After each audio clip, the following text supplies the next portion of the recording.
Welcome to Wizard.com. I'm maths teacher Aditi. We have this question here, which is the odd one out in this set. So we have these letters arranged in a particular way. So let's see. Let's find out a pattern here. A, B, C, D, E, F, G, H, I, J, K, L, M, N, O, P, Q, R, S, T, U, V, W, X, Y, Z. So what we have here is CFJI.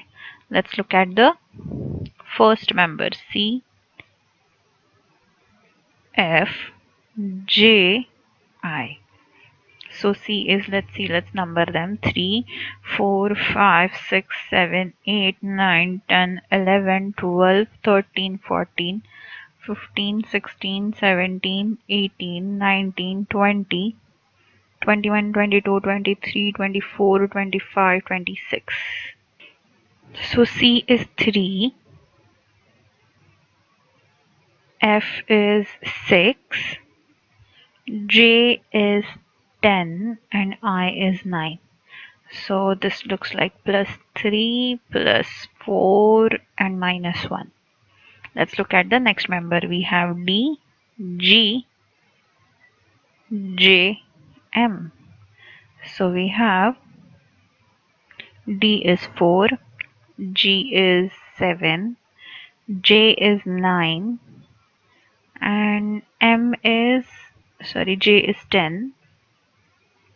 J is 10 and M is 13. So we have plus 3, plus 3, plus 3. Let's look at next one. BEHK. BEHK. So B is 2, E is 5, H is 8, and K is 11. Again we have plus 3, plus 3, plus 3 here. E, H, K, M. We have 5, 8, 10, sorry, not 10, 11, and M is 13. So again we have plus 3, plus 3, plus 3. So if we look at it, the pattern is adding 3 to the place of the alphabet. So the only odd one out is CFJI. Odd one out member is CFJI. Answer is option C.